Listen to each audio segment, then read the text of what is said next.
unang hirit, unang hirit. Eto na, ang pinakamagaling na dog trainer ng unang hirit na nag-nilay-nilay bago siya.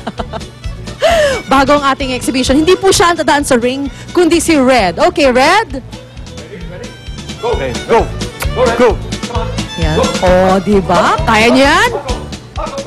Yay! Oh, dudes, gano'ng katagal ka train ni Red?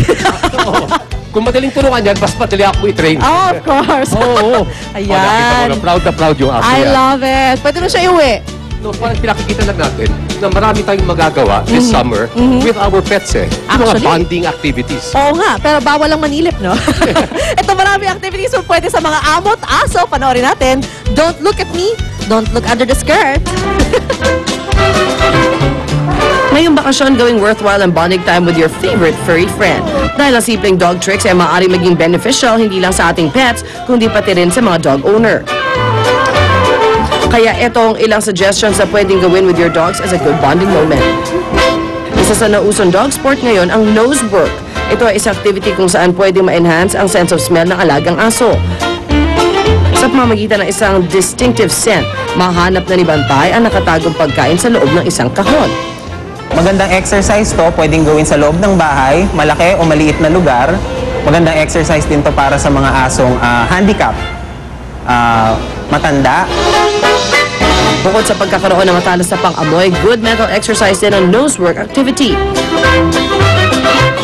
Maaari ding subukan ng mga dog owner ang clicker training. Ang activity na ito ay ginagamitan ng clicker, isang instrumento na lumilikha ng clicking sound. Sa pamamagitan nito, malalaman ng inyong alagang aso na tama ang kanilang ginawa ayon sa inyong iniutos. Use it as a camera to take a picture of the behavior that you want. Walang pinipiling laki o breed ang ganitong activity. Ilan sa mga pwedeng gawin ng inyong alaga ay ang pagsasara ng pinto, handstand, paggawa ng bubble sa isang water basin, at pagbabalanse sa katawan ng kanyang owner. Reward-based tayo sa clicker.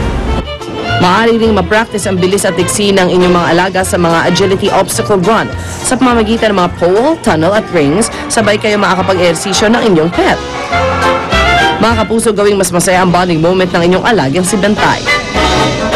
Sa mga activities na magpapaalerto ng kanilang isipan at magpapaliksi ng kanilang katawan. Unang hirit, ang saya-saya. Sa unang hirit, unang hirit, unang hirit. Magugulat ka. Hindi na kailangan ng Sa pagising sa umaga. Salamat sa pagkain. Sana para magko-concert tayo. Oo nga. Mag-hit tayo. Kanina birthday? Happy birthday! Salamat sa masarap na chicken. Oo nga. Happy birthday. Happy birthday, Ryan. Kita tayo bukas ha. Dito lang sa Unang hirit! Good morning! Sa unang hirit, ang saya-saya.